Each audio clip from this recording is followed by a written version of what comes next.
सरकार की सोच, ये देशभक्ति, देश सर्वोपरि है।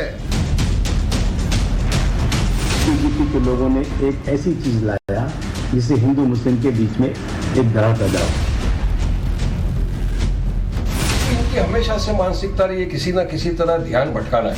बीजेपी और आरएसएस के दबाव में अब मुखिया हो महाराष्ट्र और इस महाराष्ट्र में एक जीआर इशू हो जो जय महाराष्ट्र को छोड़ करके वंदे मातरम बोलना हो।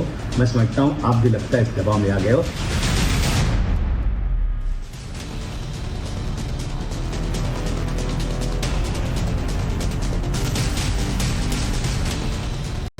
टाइम्स नाउ नव भारत पर देश के सबसे पसंदीदा डिबेट शो राष्ट्रवाद में आपका स्वागत है। आपके साथ मैं हूं राकेश पांडे। राष्ट्रवाद यानी देश से बढ़कर कुछ नहीं, इसीलिए यहां डंके की चोट पर पूछे जाते हैं हर वो सवाल जिन पर आवाज उठाना राष्ट्रहित में जरूरी होता है। राष्ट्रवाद में आज बात होगी राष्ट्रीय गीत वंदे मातरम पर मचे महाभारत की। दरअसल महाराष्ट्र सरकार ने सरकारी कर्मचारियों को एक आदेश जारी कर कह दिया है कि अब से सभी अधिकारी फोन पर हेलो की जगह वंदे मातरम कहेंगे। यह आदेश अधिकारियों के सभी मोबाइल फोन और लैंडलाइन फोन पर भी लागू होगा। साथ ही डेली रूटीन और सरकारी कार्यक्रमों में भी अधिकारी एक दूसरे को वंदे मातरम कहकर ही संबोधित करेंगे। सरकार का तर्क है कि सरकारी कर्मचारियों में देशभक्ति का भाव बढ़े, इसीलिए यह फैसला लिया गया। सरकार की दलील है कि वंदे मातरम एक ऐसा मंत्र था जिसने अंग्रेजों से देश को स्वतंत्र कराने में बड़ी भूमिका अदा की, लिहाजा इसे ज्यादा से ज्यादा अगर बोला जाता है तो लोगों में देशभक्ति की भावना जगेगी। देश के आज़ादी के लिए जिन्होंने अपने जान की कुर्बानी दी, जिन्होंने शहादत दी, उनके प्रति नमन, उनका स्मरण, इन सारी बातों का मेल इस वंदे मातरम शब्द में है। नई सरकार की सोच, ये देशभक्ति, देश सर्वोपरि है, यह इन बातों से सुनिश्चित होती है। महाराष्ट्र की पुरानी सरकार कैसी थी? दिन रात निरंतर केवल और केवल वसूली, तबादले हो, करोड़ों के टेंडर हो, उसमें कमीशन खोरी, इसके आगे उद्धव सरकार बढ़ नहीं पाई। सरकार ने फैसला क्या लिया, उसके पीछे सरकार की सोच क्या, आपने राम कदम की बातों से सुना। लेकिन सरकार के इस फैसले पर सियासत गर्म है। विपक्षी दलों ने सरकार के इस फैसले पर सवाल उठाए हैं। समाजवादी पार्टी के नेता अबू आजमी ने तो सरकार पर हिंदू और मुसलमानों के बीच दरार पैदा करने का भी आरोप लगा दिया। तो वहीं एमआईएम का कहना है कि सरकार असल मुद्दों से ध्यान भटकाने के लिए इस तरह के फैसले ले रही है। समाजवादी पार्टी का आरोप है कि ऐसे फैसले भारत की अनेक रूपता पर चोट है। सुनिए। बीजेपी के लोगों ने एक ऐसी चीज लाया जिससे हिंदू मुस्लिम के बीच में एक दरार पैदा हो कि हम सारे जहां से अच्छा हिंदुस्तान बोलते हैं, जय हिंद बोलते हैं, क्या इससे आपको कहीं देश के खिलाफ नफरत नजर आती है? जनाब, मैं आपसे कहना चाहता हूं कि हम सिवाय अल्लाह के अगर सही मुसलमान है, अल्लाह को मानने वाला मुसलमान है, इस्लाम पर चलने वाला है, तो वो दुनिया में किसी के आगे सर नहीं झुका सकता, न जमीन के आगे न आसमान के आगे। हमेशा बाला साहब ने, मैं लाइफ में एक दो बार उनसे मिला था बाला साहब से, तो जय महाराष्ट्र ही सुना था उनसे टेलीफोन पर, जय महाराष्ट्र। इनके जितने सिपाही थे, आप भी शिंदे साहब जय महाराष्ट्र बोलते थे। आज के आप बीजेपी और आरएसएस के दबाव में आप मुखिया हो महाराष्ट्र के और इस महाराष्ट्र में एक जीआर इशू हो जो जय महाराष्ट्र को छोड़ करके वंदे मातरम बोलना हो। मैं समझता हूं आप भी लगता है इस दबाव में आ गए हो। वंदे मातरम बोल दिया फोन के ऊपर तो क्या बेरोजगारों को रोजगार मिल जाएगा? हमारा किसान भाई जो आत्महत्या कर रहा है उसका कर्ज माफ हो जाएगा? हाँ, महंगाई दर कम हो जाएगा? नहीं ना। तो यही इनकी हमेशा से मानसिकता रही है किसी ना किसी तरह ध्यान भटकाना है। चलो अगर किसी ने नहीं बोला, किसी ने फोन किया और किसी ने वंदे मातरम नहीं पढ़ा, तो तुम क्या करेंगे? उसको गोली मार देंगे, केस कर देंगे, जेल में डाल देंगे, फांसी पे चढ़ा देंगे, क्या कर देंगे? संविधान में कहां लिखा है कि ये बोलना ही है? नहीं ना। क्यों, किसने? ये सब सिर्फ एक ध्यान भटकाओ पॉलिसी और कुछ नहीं है। कोई वंदे मातरम कहे, कोई मादरे वतन कहे, ये कितनी बात है, लेकिन सरकार को पूरे प्रदेश को आदेश देना, ऐसा निर्देश देना, ये भारत की आत्मा, भारत की डाइवर्सिटी, भारत की बहुलता के खिलाफ है। विपक्षी पार्टियों का ऐतराज क्या रहा, आपने सुना। विपक्षी पार्टियों ने सरकार से सवाल किया है कि बाला साहब ठाकरे जय महाराष्ट्र कहा करते थे, अब क्या शिंदे सरकार बीजेपी और आरएसएस के दबाव में आकर महाराष्ट्र में जय महाराष्ट्र की जगह वंदे मातरम कहलवाना चाहती है? वहीं एनसीपी ने इसे स्वतंत्रता के अधिकार के खिलाफ बता दिया। Vande Mataram invokes a sense of pride and a feeling of patriotism among Indians, and forcing them to say so is not right, especially when the government is asking these employees to say Vande Mataram even when they use their private telephones. This is nothing but infringement of their right to freedom of speech and also imposition of a particular mindset on the people. Let them say Vande Mataram with pride. Don't force them to say so. ऐसे में आज के बड़े सवाल हैं और बड़ा सवाल यह है कि महाराष्ट्र सरकार का फैसला देशहित में है या फिर यह फैसला सिर्फ एक मजहबी है जो विपक्षी पार्टियां आरोप लगा रही हैं। सवाल यह भी है कि वंदे मातरम पर घमासान क्यों मचा है, आखिरकार भाईजान भड़क क्यों गए। वंदे मातरम राष्ट्रीय गीत है तो उसे बोलने में किसी को ऐतराज क्यों हो सकता है, खास तौर पर देश के स्वतंत्रता आंदोलन में जिस तरीके से वंदे मातरम का जिक्र किया गया और इसके जरिए अंग्रेजों को कैसे धूल चटाई गई। वंदे मातरम को मजहबी रंग आखिरकार कौन दे रहा है, सरकार या फिर विपक्षी पार्टियां। सवाल यह भी है कि वंदे मातरम बोलने से स्वतंत्रता का अधिकार आखिरकार खत्म कैसे होता है, जो कि विपक्षी पार्टियां आरोप लगा रही हैं। ये तमाम सवाल और इन्हीं सवालों के इर्द गिर्द आज की चर्चा और आज के सवाल। लेकिन सबसे पहले आज का परिचय आज के मेहमानों से करवाते हैं। राम कदम जी हमारे साथ हैं, भारतीय जनता पार्टी के नेता। डॉक्टर विशाल मिश्रा हैं जो कि पॉलिटिकल एनालिस्ट हैं। दीपक झा आपसे थोड़ी देर बाद जुड़ेंगे। किशोर तिवारी जी हैं, शिवसेना के नेता। दानिश कुरैशी पॉलिटिकल एनालिस्ट हैं और अतिकुर रहमान हमारे साथ जुड़ चुके हैं जो कि इस्लामिक स्कॉलर हैं। सबसे पहले दानिश जी, मैं आपके पास आता हूं। स्वतंत्रता का हनन कहां हो रहा है और आखिरकार वंदे मातरम से ऐतराज क्यों है? देखिए, मैं आपको एक बात बताऊं राकेश जी, कि सबसे पहले तो हमारे देश में अगर हम बात करें लोकतंत्र की, तो एक मॉडर्न स्टेट की संकल्पना जो थी उस देश में और अम्ब्रेला ऑर्गेनाइजेशन जमीयत उलमा हिंद की तरफ से गई थी। और लोकतंत्र का मतलब होता है इंक्लूसिवनेस, तमाम उन लोगों का इंक्लूसिवनेस, हर एक आदमी जो बिल्कुल आखिरी तबके का है उसका तक इंक्लूसिवनेस का मतलब होता है लोकतंत्र। अब लोकतंत्र में जब इंक्लूसिवनेस की हम बात करते हैं तो वहां जबरदस्ती को कोई जगह नहीं है, ये आपको समझ लेने की जरूरत है।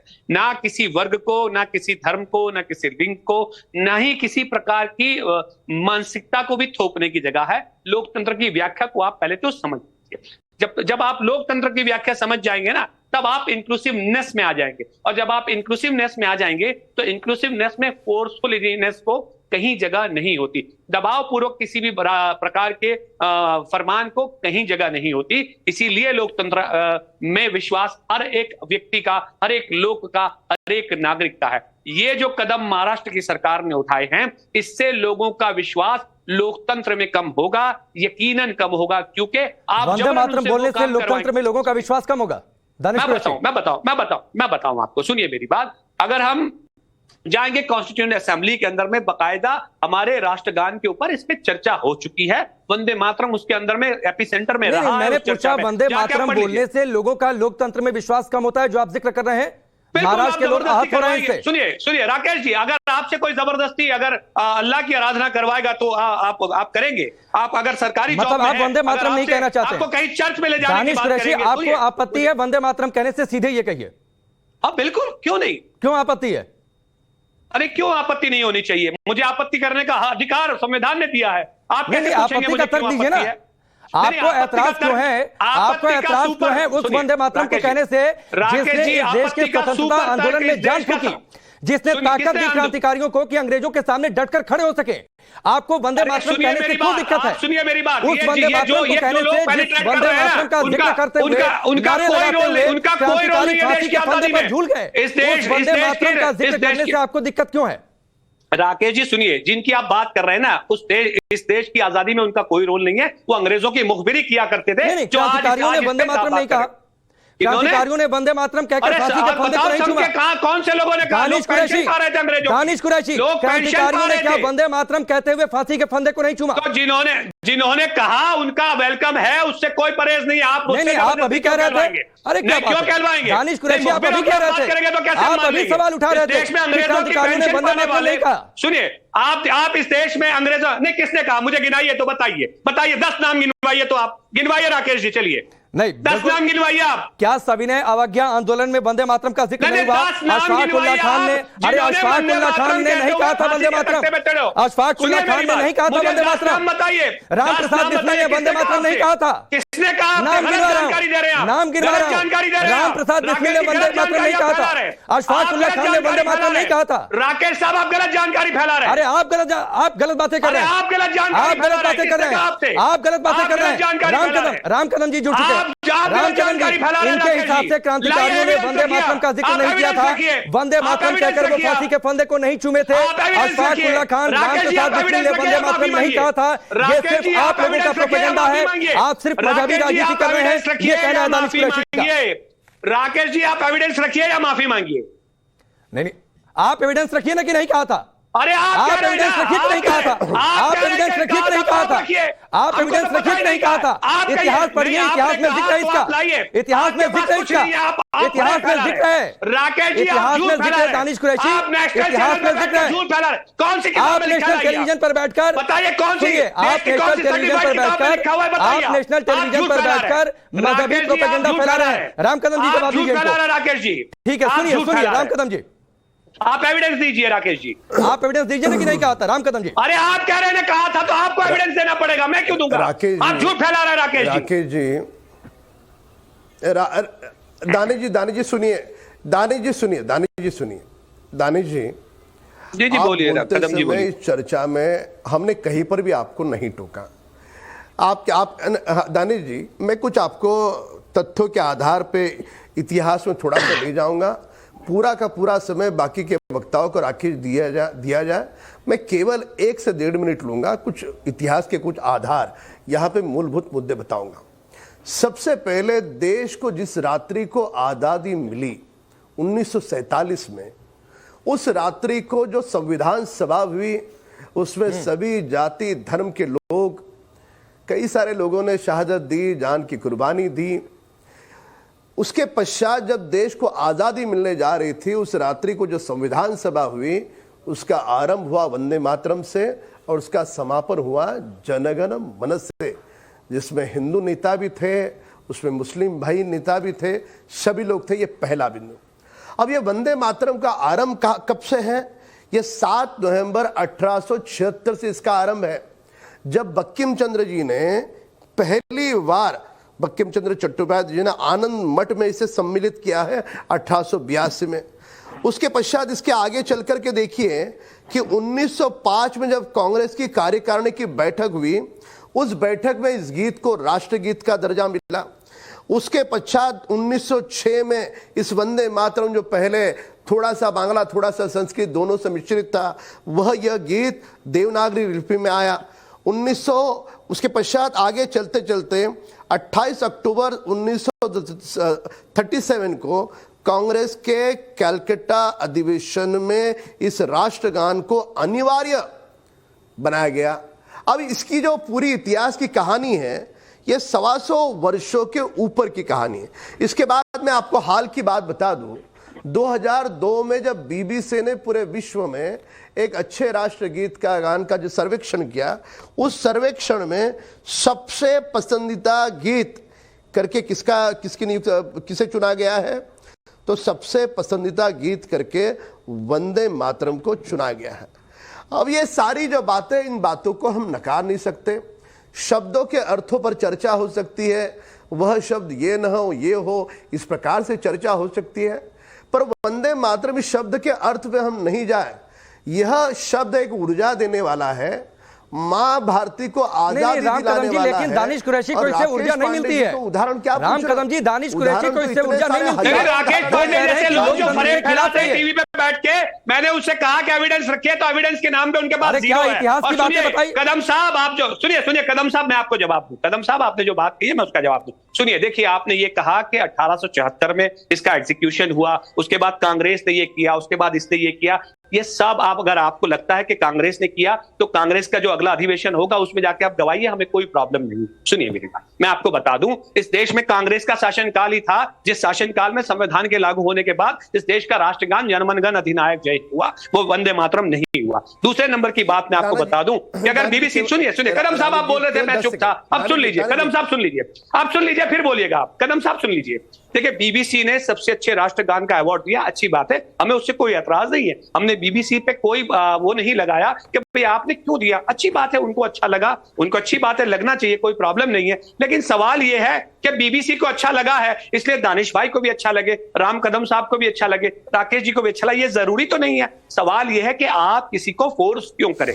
मैं आपको ये कह रहा हूं कि जय महाराष्ट्र से आपको क्या प्रॉब्लम था, जय महाराष्ट्र से आपको क्या प्रॉब्लम था, क्यों आपको रिप्लेस करने की जरूरत पड़ी? क्या आपको महाराष्ट्र की जय हो उससे परेशानी है कदम साहब? बताइए तो, मैं आपसे पूछता हूं। जय महाराष्ट्र कहने से मुझे नहीं लगता कि ना दानिश कुरैशी को परहेज होगा, ना अतीकुर रहमान को परहेज होगा, ना वारिस खान को होगा, ना वो अबू हाशमी साहब को होगा, ना अमीक जामाई को होगा, किसी को नहीं होगा परहेज। लेकिन प्रॉब्लम क्या है, आप पेट्रियटिज्म के नाम पर जो रिलीजन पेनिट्रेट करने की पॉलिटिक्स कर रहे हो ना, उसके मुखालिफ हम संवैधानिक हुकूक का इस्तेमाल अब आ गया अपने एजेंडे पर, आपको धर्म घुसाना था, आपने घुसा दिया। आतिकुर रहमान साहब, ठीक है, हाँ ठीक है, बिल्कुल ना, ठीक है, चलिए आपने मुहर लगा दी। आतिकुर रहमान साहब, आपको भी दिक्कत है वंदे मातरम से? जी, ये जो महाराष्ट्र के अंदर जो फोर्सफुली किया जा रहा है या जो इसके लिए नोटिफिकेशन, इसके ऊपर आपत्ति जरूर है। वंदे मातरम बोलने पर हमको कोई आपत्ति नहीं है, क्योंकि इसकी 2-4 वजह हैं। देखिए, क्योंकि आज हम गांधी जयंती बना रहे हैं। महात्मा गांधी का बहुत फेमस एक प्रवर्ब है जिसमें उन्होंने कहा था, you can not ask for votes from an empty stomach. यहां पर हमारी नेसेसिटीज, हमारे बेसिक राइट्स, हमारी प्रायोरिटीज अगर सरकार पूरी कर लेती है तो सरकारों को जो डायरेक्शन इशू करना है करे, वंदे मातरम का करे, जय हिंद का करे, जय महाराष्ट्र का करे, सलाम का करे, नमस्ते का करे, हमको कोई आपत्ति नहीं है। प्रॉब्लम ये है राकेश भाई कि जो लोगों की मूल समस्याएं हैं वो सरकार उनका कोई सलूशन तय नहीं कर पा रही है, ढूंढ नहीं पा रही है, लोगों को बेसिक सिक्योरिटी नहीं दे पा रही है। वहां पर आप इन चीजों को लागू करके एक नेशनलिज्म अपने स्लीव पर पहनने के लिए आमादा कर रहे हैं। क्या चाहती क्या है सरकार? नेशनलिज्म बुरी बात है, प्रॉब्लम जो बेसिक है आतिकुर रहमान साहब, नेशनलिज्म बुरी बात है, में आप लेके आइए, प्रायोरिटीज को सेट कर दीजिए, उसके बाद में आप जो डायरेक्शन नहीं, प्रायोरिटीज, महंगाई क्या है, लोगों की समस्याएं क्या हैं, इस पर चर्चा होती रहती है अतिकुर रहमान साहब। लेकिन क्या नेशनलिज्म, नहीं, नेशनलिज्म बुरी बात है, नेशनलिज्म बुरी बात है, सलूशन, नेशनलिज्म बुरी बात है। आपने नेशनलिज्म का तर्क दिया, नेशनलिज्म बुरी बात है। अगर मैं राष्ट्रवादी हूं तो क्या मैं गलत हूं? राष्ट्रपिता महात्मा गांधी की आज जयंती के दिन मैं आपको ये बता रहा हूं। नहीं, अतिकुर रहमान साहब, सवाल है राष्ट्रवादी होना क्या गलत है? सोशल सिक्योरिटी जब तक आप प्रोवाइड नहीं सोशल सिक्योरिटी पर, नहीं, अतिकुर रहमान साहब, सोशल सिक्योरिटी पर चर्चा होती है। मेरा सवाल है, नेशनलिज्म होना, नेशनलिस्ट होना, राष्ट्रवादी होना क्या गलत है? बेसिक नेसेसिटी पूरी की आपने जनता की? नहीं की। फुटपाथ पे चलने के लिए जगह नहीं है मुंबई के लिए, हम मुंबई में हमको फुटपाथ पर चर्चा हो रही है, मुंबई की ट्रैफिक पर चर्चा कर रहे हैं अतिकुर रहमान साहब, मुंबई के ट्रैफिक पर चर्चा कर रहे हैं, अतिक्रमण पर चर्चा कर रहे हैं, नेशनलिज्म पे, ये नेशनलिज्म से जुड़ी हुई चीजें, हम ट्रैफिक पर चर्चा कर रहे हैं मुंबई के, सोशल सिक्योरिटी, हम मुंबई के ट्रैफिक पर चर्चा कर रहे हैं। सवाल यह है कि क्या मैं नेशनलिस्ट हूं तो गलत है? अगर मैं वंदे मातरम कहने में गौरव महसूस करता हूं तो क्या गलत है? सरकार को लगता है कि महाराष्ट्र में अगर सरकारी अधिकारी वंदे मातरम कहें जब फोन रिसीव करते हैं हेलो की जगह, इसमें क्या गलत है? अपनी जो उन्होंने शपथ ली थी सरकार बनाते वक्त, नहीं, आप अलग एजेंडा तय करके आ गए, आप अलग एजेंडा तय करके आ गए। ठीक है, विशाल मिश्रा जी, क्या नेशनलिस्ट होना गलत है? मैं राष्ट्रवादी हूं तो क्या गलत है? नहीं डॉक्टर राकेश जी, राष्ट्रहित सर्वोपरि, जननी जन्मभूमि स्वर्गादपि गरीयसी, तेरा वैभव अमर रहे मां, हम दिन चार रहे न रहे। अब लेकिन बात ये जो चर्चा हो रही है, कौन नहीं जानता कि बंकिम चंद्र चटर्जी द्वारा रचित, जो वास्तव में तो उन्होंने 1870-72 में ये लिखा था, लेकिन बाद में उनके 1882 के उपन्यास आनंद मठ में आया था, और किस प्रकार की परिस्थितियों में उन्होंने लिखा था, और जो भारतीय स्वतंत्रता आंदोलन, हमारे जो हम स्वाधीनता का अमृत महोत्सव मना रहे हैं, उसका वो प्राणवायु बना था। हम कैसे भूल जाएं 1905 का वो स्वदेशी आंदोलन, जब बंगाल का बंग भंग हुआ था, बंगाल का विभाजन हुआ था। तो मैं आपको थोड़ा सा 2 लाइन इतिहास का बताऊंगा। बंगाल राष्ट्रीय चेतना का केंद्र बिंदु हुआ करता था। तो रिस्ले होम सेक्रेटरी लिखता है वायसराय कर्जन को कि Bengal united is a part and the division of Bengal will pull it in several ways. तो कर्जन जानते हैं क्या लिखता है? देखिए कैसे बंगाल नहीं, आप ये बात कर रहे हैं ना विशाल जी, मैं माफी के साथ इंटरप्ट कर रहा हूं। आप ये बात कर रहे हैं, दानिश जी कहेंगे सबूत दीजिए इसका, सबूत दीजिए कि बंग भंग में वंदे मातरम बोलते हुए बंगाल के लोग सड़कों पर निकले हुए थे 1906 से 1911 का वो दौर, और उस दौरान अंग्रेजों को यह फैसला वापस लेना पड़ा था। दानिश जी उसका सबूत मांगेंगे, दीजिए इनको सबूत। ये तो बता रहा हूं ना कि किस तरीके से कर्जन लिखता है कि Bengal while it would be my great contribution to bring down the nationalism, और बंगाल का विभाजन करता है। तब स्वदेशी आंदोलन शुरू होता है, तब गलियों गलियों में यही वंदे मातरम जो है चेतना का केंद्र बिंदु बनता है और अंग्रेजों को कंपेल करता है। और यही नहीं, मैं आपको बताऊं जो उन्होंने आनंद मठ में अपने लिखा है बंकिम चंद्र चटर्जी जी ने, तो किस तरीके से एक भवानंद नाम के सन्यासी ने, जो अंग्रेजों की प्रताड़ना थी, जो सन्यासी विद्रोह हुआ था, किस तरीके से जो है उसको जो है अंग्रेजों को जो है एक पुल्स बैग दिया था। और यही नहीं, अंग्रेजों ने अमर्त्य सेन, जो कि मास्टर दा के नाम से जाने जाते हैं क्रांतिकारी, अमर्त्य सेन के दांत और जीभ काट ली थी, दांत उखाड़ दिया था, जीभ काट दी थी कि वंदे मातरम न बोल सको। ये राष्ट्रीय भावना का केंद्र बिंदु हुआ करता था ये गीत। और हम कैसे भूल जाएं कि जिसकी बात की जा रही है कि जो कमेटी बनी थी उसमें पंडित जवाहरलाल नेहरू जी के साथ मौलाना अबुल कलाम आजाद भी थे। बाकायदा चीजें डिस्कस हुई थी, स्वीकार किया गया था संविधान सभा में फाइनली 24 जनवरी 1950 को। अब इस पर चर्चा, इस पर राजनीति, दानिश जी और सबूत चाहिए आपको? बिल्कुल, मैं दूं, जवाब दूं अगर इजाजत और सबूत चाहिए? अरे सुनिए मेरी बात, देखिए किसी ने वंदे मातरम कह के, किसी ने सारे जहां से अच्छा हिंदुस्तान कह के, हर आदमी ने अपने तरीके से। अरे राकेश जी पहले पूरी बात सुनिए, लेके बीच में इंटरप्ट मत करिए। फांसी के फंदे पर जो लटक गए वो आपको किसी ने लगते हैं? क्रांतिकारी ने अपने तरीके से अपने गान गाए और देश के लिए जान दी। सुनिए मेरी बात, अब उसके लिए राम प्रसाद बिस्मिल, अशफाक उल्लाह खान आपको किसी ने लगते हैं? सुनिए सुनिए, आप उनको किसी की कैटेगरी में डाल देंगे, आपके लिए कोई महत्व नहीं रखता ये। अरे राकेश जी सुनिए मेरी बात, भगत सिंह जी जो थे वो एथिज्म में मानते हैं, तो क्या हम आप पे एथिज्म लागू करते हैं? एथिस्ट करार दे दिया हम आपको? तो वो उनकी अपनी सोच है, उनके लिए सम्मान होना अलग बात है। अच्छा, वो उनकी अपनी सोच है, उनकी सोच से आप इत्तेफाक नहीं रखते।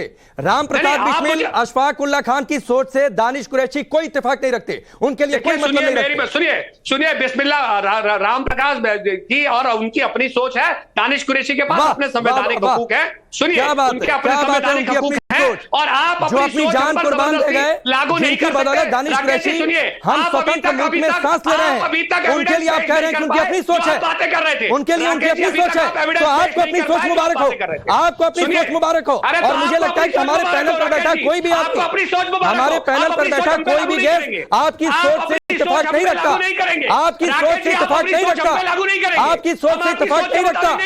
चलिए दीपक झा को चलेंगे, ठीक है। दानिश कुरैशी एक मिनट, दानिश कुरैशी शांत होइए, लागू मत करिए, दानिश कुरैशी शांत होइए, के मुताबिक चलेंगे, दानिश कुरैशी शांत होइए। हकूक देता है, सुनिए कि मुझे किसमें मानना है और किसमें नहीं मानना है। राकेश जी के कहने से मैं नहीं मानूंगा, संविधान अगर मुझे इजाजत देता है तो ये मेरी सोच। अरे जब आप राम प्रसाद बिस्मिल, अशफाक उल्लाह खान को नहीं मान रहे तो मेरी क्या मानेंगे? राकेश पांडे की क्या औकात है? बिल्कुल सही बात है, राकेश पांडे की क्या औकात है? मेरे पास जब राम प्रसाद बिस्मिल और अशफाक उल्लाह खान की क्रांतिकारियों की कोई हैसियत आपकी नजर में नहीं नजर आती, तो राकेश पांडे की क्या हैसियत है? दीपक झा बताइए। सही बात है दीपक झा, क्या राम प्रसाद बिस्मिल, अशफाक उल्लाह खान या जितने क्रांतिकारी जो वंदे मातरम कहते हुए फांसी के फंदे पर झूल गए, क्या उनकी सोच का इत्तेफाक नहीं रखेंगे? दीपक झा, देश में संविधान से ऊपर किसी की हैसियत नहीं है। सुनिए, इस देश में संविधान से ऊपर किसी की हैसियत नहीं है। ये कोई पॉलिटिकल रैली नहीं है, क्या भाषण देंगे? दीपक झा प्लीज। देखिए जिस तरीके से हर व्यक्ति की अपनी सोच अलग है, पूजा पद्धति अलग है, खान पान अलग है, कपड़े अलग है, उसी तरीके से भारत माता वंदना करने का सबका एक अपना विचार है। कोई इस देश में रहने वाला चाहे हिंदू हो चाहे मुसलमान हो, वो कोई नहीं कहता मैं इस मातृभूमि को, इस धरती माँ को नहीं मानता। कोई इसको माता बोलता है, कोई नहीं, पहले बताइए कि पहले ये बताइए दीपक जी, पहले ही बताइए जो दानिश कुरैशी ने कही, राम प्रसाद बिस्मिल, अशफाक उल्लाह खान या जितने क्रांतिकारी शहीद हुए जिनकी बदौलत हम स्वतंत्र मुल्क में सांस ले रहे हैं, क्या उनकी सोच से हम इत्तेफाक नहीं रखेंगे? बिल्कुल उनकी सोच, क्या हमारा फर्ज नहीं बनता ये? बिल्कुल। दानिश कुरैशी का क्या कहना है ये ठीक है? हम इत्तेफाक नहीं, दानिश कुरैशी का कहना ये ठीक है? मतलब है कि हम इस देश को मानते नहीं, इस देश के उन शहीदों को हम मानते नहीं, उनका सम्मान नहीं। बिल्कुल बातें है, लेकिन आज के समय में राष्ट्रवाद की भावना, जो लोग तिरंगा फहराने में 60 साल लगा दिए थे, नागपुर हेडक्वार्टर में तिरंगा लहराया नहीं गया, कभी तिरंगे के सामने सर झुकाए नहीं, वो लोग राष्ट्रवाद का सर्टिफिकेट देंगे तो ये भी एक शर्मनाक बात होती है। कौन सर्टिफिकेट दे रहा है? इस सर्टिफिकेट जो शिवसेना वाले और तथा कथित उद्धव ठाकरे से जो अलग हुए हैं, गद्दार गुट जिसको आप एकनाथ शिंदे बोलते हैं, अगर ये सर्टिफिकेट देंगे कि आप वंदे मातरम बोलेंगे, मैं इनसे पूछता हूं वंदे मातरम का अर्थ बता दें, वंदे मातरम का मतलब क्या होता है? ये हिंदी है, संस्कृत है, मराठी है, कौन सा शब्द है? ये इसको नहीं बता। चलिए राम कदम जी बता दीजिए, फिर मैं किशोर जी का रुख करता हूं, उनके पास नहीं गया। राम कदम जी मतलब बता दीजिए इन्हें। दुर्भाग्य है कि अगर इन्हें वंदे मातरम का मतलब नहीं है, अरे आप दिन भर रटते हैं, उसका मतलब नहीं है ना राम कदम जी। सब कुछ हो, अरे आप क्या रटते हैं? आपके सुनने की जरूरत ही नहीं है ना, शांति से सुन लीजिए ना। दुर्भाग्य की बात है कि आप वंदे मातरम तो बोलते हैं, लेकिन पानी पीने के अंदर धर्म का रंग लेके घोलने के लिए घुसे हुए हैं लोगों के अंदर, धर्म के नाम पे जहर उगलने के लिए तैयार हैं। भाई साहब आपने अर्थ पूछा है, उसकी भाई साहब शांति रखेंगे आप? अरे इतना सवाल भी पूछोगे और बीच में आपका भूपू चलाओगे, तो कैसे अर्थ बताए? शांति से सुनिए, पूरा बता दीजिए अर्थ के साथ, तो मैं यहाँ पे खड़े होकर नतमस्तक हो जाऊंगा। 150 वर्षों से है जिन्होंने शहादत दिए। अर्थ बताइए, अर्थ बता दीजिए। 150 वर्षों में भाजपा कहीं नहीं थी, शिवसेना आपकी तथा कथित एकनाथ शिंदे कहीं नहीं थे। अरे आप बताइए ना, तो सुनाइए ना, इतना टाइम क्यों लगा रहे हैं? इतना टाइम मत लगाइए, अर्थ बताइए। भाई साहब मुझे लगता है आपका मेंटल बैलेंस आप खो चुके हो। चलिए वो मैं सही करा लूंगा, वो मैं सही करा लूंगा, सुनना नहीं है, मैं सही करा लूंगा अपना बैलेंस, लेकिन आप बता दीजिए। हमारे लिए सर्वोपरि है, राष्ट्र सर्वोपरि है, ये उसका अर्थ होता है। तो बीच में आप बपर बपर बपर कर रहे हो, सुन लीजिए आप शांति से। सुन लीजिए, मैं जिस शब्द का अर्थ पिछले 150 वर्षों का इतिहास पूरा बताइए, लोगों ने अपनी कुर्बानी देते समय, शहादत देते समय जो वंदे मातरम बोलते हुए शहादत दी, उसका अर्थ आपको आज 150 साल के बाद चाहिए? तो 150 साल क्या सो रहे थे आप लोग? जैसे तथा कथित लोग जो कि धर्म का धंधा करने के लिए निकल पड़े हैं, उसका अर्थ होता है भाई साहब, बैठे हैं वंदे मतलब सब कुछ वंदन कर रहे हैं। मातरम, ये राष्ट्र हमारे लिए, माँ भारती हमारे लिए सब कुछ है। ये अर्थ है धर्म के ये वंदन का अर्थ है, ये नमन का अर्थ है, ये माँ भारती। मोदी जी को कहिए ना कि एक संविधान में नियम बदल के लागू कर दे, पूरे देश में वंदे मातरम कहेंगे, तो आप लोग ये करेंगे नहीं। और तथा कथित आपकी 25 राज्यों में, इतनी जगह राज्यों में सरकारें हैं, आप वहां बदलाव करेंगे नहीं। लेकिन क्योंकि आपको धर्म का धंधा करना है, आपको भगवा के नाम पे लोगों को एक बात दीपक जी नहीं समझ में आती, मैं किशोर जी का रुख करता हूं। एक बात नहीं समझ में आती कि कोई सरकार फैसला लेती है, आपको सीधे धर्म से जोड़ देते हैं। वंदे मातरम को धर्म से जोड़ने की जरूरत क्या? मैं आऊंगा आपके पास, इसका स्वागत करता हूं, आऊंगा मैं किशोर जी का, इसका स्वागत करता हूं। लेकिन देशभक्ति खुले मन से करिए ना स्वागत। नहीं, देशभक्ति आपका भाव है, विचार है, जबरदस्ती का डंडा मार के आप देशभक्ति किसी को साबित नहीं करते। और एक गद्दार लोग, भाजपा के लोग तो ना बोले ना, सूप बोले तो बोले, चलनी क्या बोले, जिसमें 72 छेद। ये देश का बच्चा पैदा होने से पहले ही राष्ट्रभक्त हो जाता है। इस मिट्टी में वो खुशबू है, इस यहाँ के पानी में वो ताकत है। क्योंकि माखनलाल चतुर्वेदी भी ने कहा है, चाह नहीं मैं सुरवालाओं के गहनों में गुथा जाऊं। तो भाजपा के गद्दार लोग क्या बताएंगे देशभक्ति? सर्टिफिकेट क्या बांटेंगे? ये बता देना, नागपुर का हेडक्वार्टर जिनका प्रेरणा केंद्र है, ये क्या बात है? 60 साल आप गद्दारी का सर्टिफिकेट दे रहे हैं। आपको किसने कहा? नहीं 60 साल लगा। दीपक झा सुनिए, दीपक झा आप एक नेशनल टेलीविजन पर हैं, टाइम्स जैसे बड़े ग्रुप पर आप बैठे हुए हैं। गद्दार कहने कहा आपको किसने दिया? इन्हें शब्दों को पीछे लेने को बोलिए। पीछे लेने की बात आप बताइए ना, 60 साल तिरंगा क्यों नहीं लहराया आपने? 60 साल तिरंगा क्यों नहीं लहराया? नागपुर के आरएसएस के अपने प्रेरणा केंद्र में तिरंगा क्यों नहीं लहराया? बता दीजिए, बताइए। अरे आ गए ना माफी मांगने के लिए। बात करने, जब राष्ट्र की बात करने का दम नहीं होता, राष्ट्र के मुद्दों पर चर्चा करने का दम नहीं होता, माफी मांगो करने लगे। माफी की बात नहीं है, मैं सर कटाने के लिए तैयार हूँ, इस मातृभूमि के लिए, इस देश के लिए, इस वतन के लिए मैं सर कटा दूंगा। राकेश जी, भाजपा नहीं, एक मिनट, दोनों लोग की आवाज डाउन करिए। एक मिनट, दोनों लोग की आवाज डाउन करिए। एक मिनट, दोनों लोग की आवाज डाउन करिए। दीपक जी, आप स्टूडियो में इसका मतलब नहीं क्या बोलेंगे? एक मिनट राम कदम जी सुनिए, एक मिनट सुनिए, दोनों लोग शांत हो जाइए, दोनों लोग शांत हो जाइए। भाजपा के लोग बताएं, नागपुर के इनका प्रेरणा मैं अलाउ नहीं करूंगा। दोनों लोग की आवाज डाउन करिए, दोनों लोग की आवाज डाउन करिए, दोनों लोग की आवाज। आप नेशनल टेलीविजन पर हैं, दोनों लोग, राम कदम जी, दीपक जी, आप दोनों लोग सुनिए, नेशनल टेलीविजन पर हैं, शब्दों की मर्यादा समझिए। दीपक जी, आप जिस तरीके से शब्दों का इस्तेमाल कर रहे हैं, आपको कोई हक नहीं बनता है। और राम कदम जी, आप भी जब इनकी बातों को काटिए तो संसदीय शब्दों का इस्तेमाल करिए। ये कोई, मैं सर कटा सकता हूं, मैं इस देश के लिए जान दे सकता हूं, लेकिन भाजपा वाले बता दें इस बात का, ठीक है, 60 साल क्यों लग गए? नहीं लगे तो 60 साल अगर नहीं लगे, आप अपने शब्दों का चयन सोच समझ कर करिए। मैं अलाउ नहीं करूंगा दीपक जी, मैं अलाउ नहीं करूंगा, मैं अलाउ नहीं करूंगा। किशोर जी, आपके पास आता हूं। आप सरकार के इस फैसले से इत्तेफाक रखते हैं? आपको लगता है कि यह फैसला ठीक है? वंदे मातरम हम बोले हेलो की जगह। एक मिनट राम कदम जी, किशोर जी के पास मैं अभी तक नहीं गया हूं, किशोर जी के पास मैं अभी तक नहीं गया हूं। किशोर जी,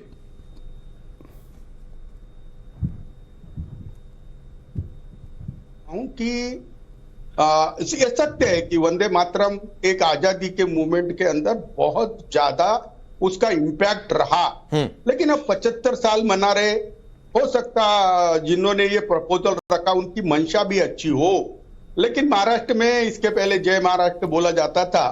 लेकिन अतीकुर रहमान की एक बात पे मैं इत्तेफाक रखता हूं कि आपके पास समस्याएं हैं, महाराष्ट्र के पास बेरोजगारी समस्या है, महाराष्ट्र के पास किसान की समस्या है, महाराष्ट्र के अंदर लोगों को बोला जा रहा है उनकी सेवा करने की। तो मैंने एक प्रपोजल दिया कि चलो वंदे मातरम पे ज्यादा बहस नहीं करते, लेकिन आप जय किसान लिखते तो शायद अधिकारियों को मालूम रहता कि किसान आत्महत्या कर रहे हैं। अगर सेवा का मतलब उनको बराबर मालूम नहीं है तो जय सेवा उसमें ऐड कर लो। उन्होंने कहा कि जिसको जय महाराष्ट्र कहना है कहे, जय भीम कहना है उसको कहे, लेकिन मुझे लगता है ये सब चीजें महाराष्ट्र के अंदर विकास के मुद्दे से दूर करने को है। देखो मुझे बात करने दो ना, हाँ मैं बता रहा हूं कि आर्थिक मुद्दे, विकास के मुद्दे, इसके लिए ये सरकार काम करे। अब वंदे मातरम पर इतना फोकस है, लेकिन अतीकुर रहमान ने बोला कि खाली पेट क्या करवाओगे आप। और मुझे एक बताइए, जो लोग, ये देखो राकेश पांडे, ये बहुत सीरियस बात है, जो लोग अपने माँ की संपत्ति बेच रहे, भारत माता के कंपनियां बेच रहे, जो भारत माता को, अडानी अंबानी को गिरवी रख रहे हैं, वो लोग वंदे मातरम के कॉपीराइट रिजर्व कर रहे हैं, ये मुझे इसकी बड़ा दुख है। मैं चाहता हूं कि वंदे मातरम पे विवाद ना हो और सख्ती करते वक्त भी विवाद उपस्थित ना हो, लेकिन जो लोग वंदे मातरम पे इंसिस्ट कर रहे हैं वो खुद अपने कार्य, जो 8 साल का गिरेबान है उसको जाके देख ले, उसको जाके देख। राम कदम जी, आप लोग शील्ड की तरह इस्तेमाल कर रहे हैं वंदे मातरम को लेकर इस सर्कुलर को, आप अपनी नाकामी छिपा रहे हैं। यही देखिए, देश देख रहा है उद्धव की पेंगुइन सेना नहीं, महाराष्ट्र का अस्तित्व खत्म करने के लिए मातरम किसी एक धर्म से जुड़ा हुआ शब्द नहीं है। आपने ये देश की तरह देखिए जय महाराष्ट्र क्यों नहीं बोलेंगे? शांत रहिए। महाराष्ट्र में जय महाराष्ट्र क्यों नहीं बोलेंगे? बच्चे वो भी चले जाएंगे। जय किसान क्यों नहीं बोलेंगे? शांत रहिए। जय सेवा क्यों नहीं बोलेंगे? जय सेवालाल क्यों नहीं बोलेंगे? राम जय महाराष्ट्र, जय महाराष्ट्र क्यों नहीं बोलेंगे? जवाब, महाराष्ट्र के टुकड़े करने वाले आप लोग, जवाब सुन लीजिए। महाराष्ट्र के टुकड़े करने वाले महाराष्ट्र में बोला जाएगा। नहीं जय, आप सुन लीजिए। अरे किशोर तिवारी जी, जरा शोर कम मचाइए, जवाब तो सुन लीजिए। अरे जय किसान बोला जाएगा, जय महाराज बोलेंगे, जय किसान बोलेंगे, वंदे मातरम बोला जाएगा, जय सेवालाल बोला जाएगा। राम कदम अब जवाब लोगे या नहीं लोगे? लोगों के सवाल जवाब जवाब आपने कहा हम वसूली उद्धव की सरकार पेंगुइन थे। सेना जवाब सुनेगी या नहीं सुनेगी? आपने बोला मैं वसूली उद्धव की पेंगुइन सेना जवाब सुनेगी या उद्धव जी का अपना भोपू चलाती रहेगी? जवाब दो। आप क्या कर रहे हो? 3 महीने में आपने केवल करप्शन के सिवा कुछ इनको नहीं जवाब किया। नहीं चाहिए, मेरी बात राकेश जी समझो। इनको सुनना नहीं है। राकेश जी, राम कदम ने हमारा जवाब लोगे? हमारी सरकार को गालियां दी थी, इसलिए मैंने बोला। नहीं, एक दूसरे की बात सुन लीजिए ना, ऐसे अच्छा लगता है क्या? सुन लो। नहीं, किशोर जी और राम कदम जी, ऐसे अच्छा लगता है क्या? एक एक करके अपनी बात कह लीजिए, दोनों लोग एक दूसरे की बात सुन लीजिए। नहीं, ये झूठ बोल रहे, इसलिए मैं बोल रहा हूं। इनके यहाँ पर एक आदमी का ट्रांसफर हो रहा है, और ट्रांसफर जो पैसे देता है उसका ही हो रहा है। किशोर जी सुन लीजिए ना, एक बार दीपक आता हूं। राम कदम जी को सुन लीजिए, फिर दीपक। महाराष्ट्र में अभी और हमें सर्टिफिकेट दे रहे थे। राकेश जी राम कदम बोलो, राम कदम बोलो। किसी भी चर्चा में बीच में मैं किसी को नहीं टोकता हूं। जब आपने मुझे बोलने का मौका दिया तभी मैं बोल रहा था, बाकी के वक्ता हमारे बीच में हमारे समय को काट रहे हैं। आप कभी बात सच यहाँ भी पर बोला इतनी करो है ना। कि उद्धव की पेंगुइन सेना की विचारधारा आप जय महाराष्ट्र, जय किसान बोलने को किसी को आपत्ति नहीं है। जहां तक वंदे मातरम का सवाल है, नहीं अच्छा निर्णय है। जहां पर महाराष्ट्र के जगह पे लिया ना, जय महाराष्ट्र के जगह पे लिया ना, बहुत अच्छी बात है। आप यहाँ राजनीतिक विश्लेषक मत लिखिए दीपक झा जी। अरे राम कदम जी, आप सबको बोलिए, दुनिया भर को गाली दीजिए तो आप बहुत महान है। अगर किसी ने सवाल यहाँ पर नब को दबा दिया तो कांग्रेस का हो जाएगा, शिवसेना का हो जाएगा। कहां से लाते हैं इतना दिमाग आप? हमारी कोई दुखती विवश नहीं है। अरे आपके भाई साहब, आप तथ्यों के आधार पर सवाल पूछिए, आपके हर सवाल का जवाब देने के लिए हमारा हर बातदार सक्षम है। राम कदम जी, एक बात बताइए, मुद्दों के आधार पर सवाल पूछिए, आपके सवालों को पुरजोर तरीके से जवाब मिलेगा। राम कदम यहाँ पर मूल बिंदु ये है। सवाल मैं आपसे कर लेता हूँ आज। देखिए, एक व्यक्ति होता है गाँव में जाता है, अपनी माँ को पैर पड़ता है। शहर में क्या होता है, जनरली आजकल माँ को हक करने लगते हैं। तो इसका मतलब ये नहीं कि किसी का माँ के प्रति अनादर है, किसी का माँ के प्रति सम्मान। शहरों में जैसे आजकल कल्चर होता है कि माँ को हक कर लेते हैं, कई लोग माँ को गले लगाते हैं। दीपक सवाल तो इसका मतलब क्या वो माँ का सम्मान नहीं है? इसी तरीके से कोई माँ भारती कहता है, कोई भारत माता, कोई वंदे मातरम कहता है, कोई इसको अपने शब्दों में कहना चाहता है। वंदे मातरम पर विरोध गलत है ना? देखिए, शब्दों पे नहीं, वंदे मातरम पर विरोध गलत है कि सही है? मुस्लिम धर्म के व्यक्ति इसको वंदे मातरम की जगह अपने शब्दों में इसको सारे जहां से अच्छा हिंदुस्तान हमारा कहते हैं, तो वो भी नहीं। एक बात दीपक झा एक बात बताइए, वंदे मातरम आपको सिर्फ एक शब्द लगता है ईमानदारी से? देखिए, शब्दों में जब भाव जुड़ जाता है तो प्राणवान बन जाता है, ऊर्जावान बन जाता है। अगर मैं भारत माता की जय बोलूं, वंदे मातरम की जय बोलूं और देश के साथ गद्दारी करूं, जैसा भाजपा पूरे देश के साथ गद्दारी आपसे पूछा कुछ जाए आप जवाब को छोड़ देते हैं। नहीं, मैं वही बोल रहा हूं। आपसे पूछा कुछ जाए जवाब को छोड़ देते हैं। मैं पूछ रहा हूं, वंदे मातरम आपको सिर्फ एक शब्द लगता है? भाजपा के लिए एक शब्द है, भाजपा के लिए। मैंने आपसे पूछा ना, आप भाजपा के प्रवक्ता हैं? मैं भाजपा के लिए बता रहा हूं। भाजपा के प्रवक्ता हैं? मेरे लिए वंदे मातरम एक भाव है, भाजपा के लिए एक शब्द है जो इसका व्यापार करते हैं। मैं आपसे इतना कर रहा हूं, आप उत्तर प्रदेश के, एक कहावत चलती उधर, मुंह में राम बगल में छुरी, सत्तू कायम बतावे पूरी। तो भाजपा वाले लोग वही हैं कि मुंह में तो राम और वंदे मातरम है और नीचे नीचे देश को अतीकुर रहमान जी, ठीक है अतीकुर रहमान जी, वंदे मातरम पर विरोध गलत है, फैसला बेहतर है, ये तो शिवसेना भी कह रही है, किशोर जी भी कह रहे हैं कि फैसला सही है। तो वंदे मातरम क्या सिर्फ एक शब्द है?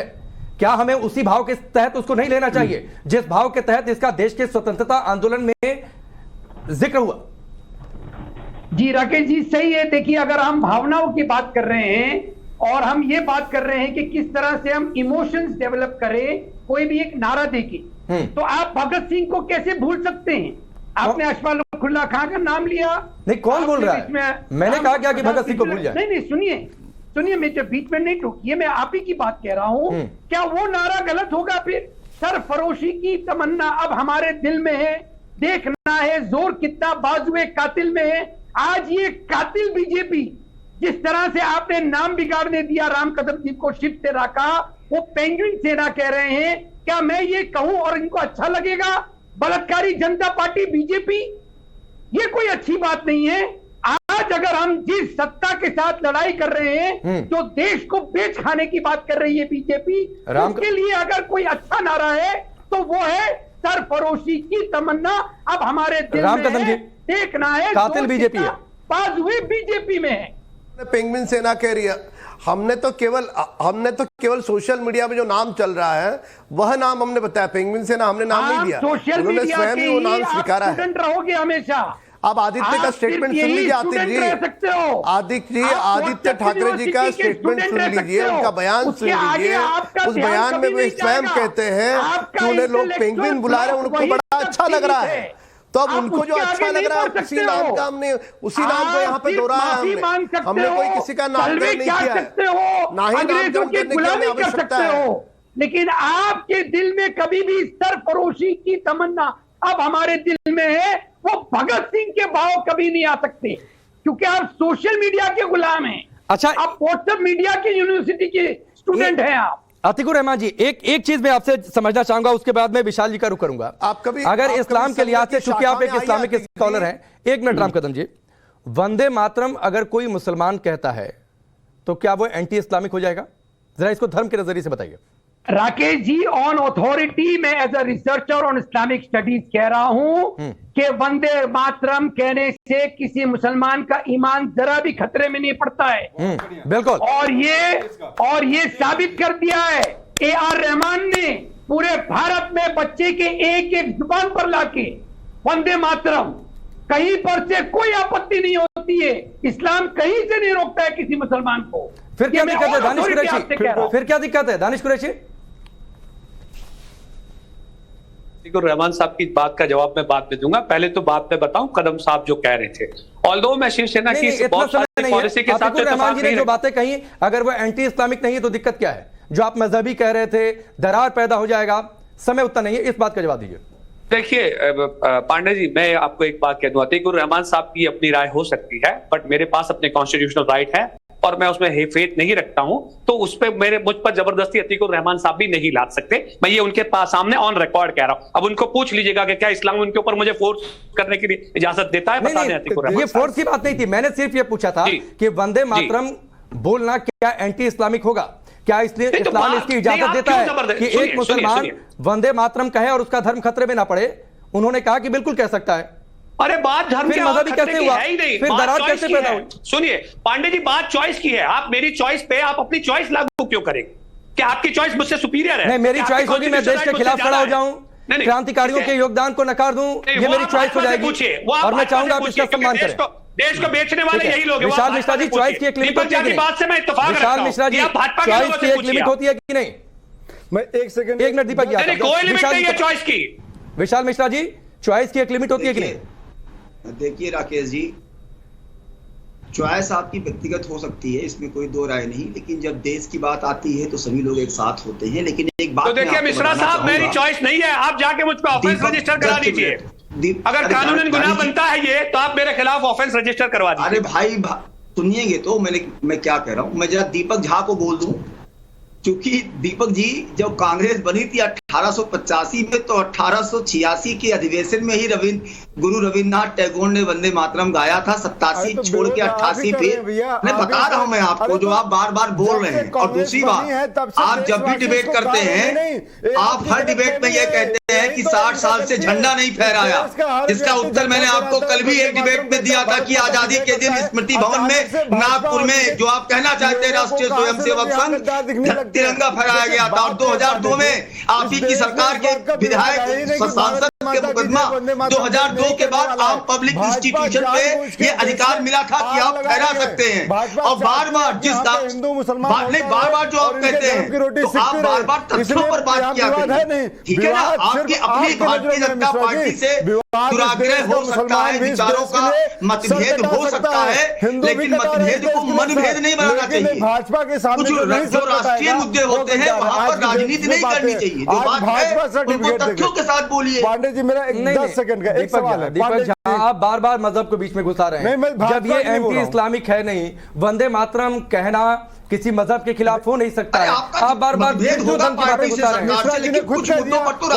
अधिवेशन में रविन्द्रनाथ टैगोर ने गाया था और तब से लेकर अभी तक चला रहा है। लेकिन ये विवाद क्यों हो रहा है? क्योंकि भाजपा चाह रही है विवाद हो, देश में आग लगे। क्यों चाह रही है? सरकार ने एक फैसला लिया, सरकार ने एक फैसला लिया और एक सर्कुलर जारी किया। प्रधानमंत्री जी, मेरे प्यारे देश के प्यारे लाडले नरेंद्र मोदी जी ने कहा था देश की साख गिरती है जब रुपया गिरता है, डॉलर बढ़ता है। तो आज मेरे देश की साख गिर रही है, प्रधानमंत्री की साख गिर रही है। बताइए ना राम कदम जी, कब उठेगी साख? ये मेरे देशभक्ति है। आज रुपए पर चर्चा हो रही है, बता देना। आज डॉलर के मुकाबले रुपया गिर रहा है, इस पर चर्चा हो रही थी। साख पे तो हो सकती है ना, साख ही है ना, वंदे मातरम साख गिर रही है ना। देश में, दुनिया में हिंदुस्तान की साख गिर रही है, प्रधानमंत्री का साख गिर रहा है कि नहीं गिर रहा है? रुपया गिर रहा है। तो बताइए राम कदम जी, साख कब उठेगी? मैं बहुत दुखी हूं इस बात को लेकर। कब उठेगी साख हमारे देश की? बताइए। राम कदम जी, छोटा सा जवाब, फिर आगे बढ़ता हूं। साख उठाइए ना देश की। आप बहुत बड़ी बड़ी बातें करते थे देशभक्ति की, साख मिट्टी में मिला दिया है। साख को मिट्टी में मिला दिया राम कदम जी आपने। अब जवाब नहीं है आपके पास। साख मिट्टी में मिला दिया और वंदे मातरम कहते रहिए, देश बेचते रहिए और ठुमका लगाते रहिए नागपुर दफ्तर में, भाजपा कार्यालय के सामने, आरएसएस के कार्यालय। तो ये दोहरा चरित्र नहीं चलेगा। देखिए अब इनको आवाज ही नहीं जा रही ना। जब मैंने कहा कि चरित्र गिर रहा, रुपया गिर रहा, प्रधानमंत्री कहते थे तो हमें। दीपक जी, आप इतने लंबे समय से बैठ रहे हैं, टेक्निकल प्रॉब्लम भी हो सकती है अगर राम कदम जी को आवाज नहीं जा रही है तो। राम कदम जी, आवाज आ रही है आपको? राकेश जी, मेरी आवाज कट गई थी, मुझे कुछ पूछा गया, मेरी आवाज बढ़ाना। अब आवाज आ रही है आपको? आवाज बढ़ाना मेरी। दीपक जी, अपनी बात जल्दी से रिपीट करिए। सवाल पूछा उन्होंने। राम कदम जी, मेरा एक सवाल है आपसे। अब आ रही है, थोड़ी सी बढ़ाना। इस देश में 1800 से चला आ रहा है, सारे लोग वंदे मातरम, भारत माता की जय गा रहे हैं, किसी को कोई तकलीफ नहीं है। अचानक से आप लोग निकल के आते हैं बिल से, कहते हैं वंदे मातरम बोलो, भारत माता की जय बोलो। बहुत अच्छी बात है, चलो आप अपनी देशभक्ति भी साबित कर दो, कोई बात नहीं इसी बहाने। मेरा एक सवाल है कि प्रधानमंत्री कहते थे भाषणों में अपने कि देश की साख गिरती है जब रुपया गिरता है। सुन लीजिए, देश की साख गिरती है, प्रधानमंत्री का चरित्र गिरता है। आज देश की साख गिरी हुई है, कब उठेगी साख? यहाँ तो साख उठाइए, भारत माता की इज्जत अपने आप बढ़ जाएगी। साख उठाइए। पूछना चाहता हूँ, साख कब? हेलो शब्द में आपको क्या इतना प्रेम है? साख पे बता हेलो शब्द से आपको क्या प्रेम है? जब वंदे मातरम का अर्थ राष्ट्र सर्वोपरि है, देखिए अब मेरे लिए मेरा राष्ट्र प्रथम, ये उसका अर्थ है। ये शब्द से आपको क्या परहेज है? बताइए ना भाई साहब। पांडे जी को कई सारे धर्मों के लोग वंदे मातरम बोलते बोलते उन्होंने अपनी शहादत दे दिया, भारत के लिए दी, अपनी कुर्बानी देश के लिए दी। तो वंदे मातरम ये शब्द बोलने से तीन में है ना, 13 में है। हेलो बोलने से आपको क्या सिखाइए ना, बात का जवाब दीजिए। कम देशभक्ति मत हेलो बोलने से आपको क्या ऊर्जा मिलती है? राम कदम जी, भारत माता की साख मिट्टी में मिलती जा रही है। प्रधानमंत्री नरेंद्र मोदी जी कहते थे रुपया गिरता है। दीपक जी, वक्त उतना नहीं है। सुनिए, एक तो रुपए और डॉलर पर हम चर्चा नहीं कर रहे थे, इस पर चर्चा होती तो आप बात छेड़ते। आपने बात छेड़ी, इसलिए मैंने कहा राम कदम जी एक जवाब दे दें। मतलब आप इसकी आड़ में आप चाहते हैं कि वंदे मातरम को लेकर जो सर्कुलर है उसका विरोध होता रहे? नहीं, एक बात बताइए, आप चाहते हैं कि वंदे मातरम को लेकर जो सर्कुलर है उसका विरोध होता रहे? देखिए, हाँ या ना में जवाब दीजिए, विरोध हो या नहीं? विरोध नहीं होना चाहिए किसी भी। ठीक है, नहीं ठीक है, वक्त इतना ही है, वक्त इतना ही है, वक्त इतना ही नहीं है, वक्त इतना ही है। दीपक जी, आप सबका बहुत बहुत शुक्रिया हमसे जुड़ने के लिए। राष्ट्रवाद में आज वंदे मातरम पर चर्चा, जिस नारे को लगाते हुए क्रांतिकारी फांसी के फंदे पर झूल गए, स्वतंत्रता आंदोलन में जिस नारे का जिक्र हुआ, जिसने इस देश को गौरव दिया, आजादी दी, उसको लेकर अगर कोई सरकार सर्कुलर जारी करती है तो उस पर विरोध गलत है और उस पर विरोध नहीं होना चाहिए। बहुत बहुत शुक्रिया आप सबका हमसे जुड़ने के लिए।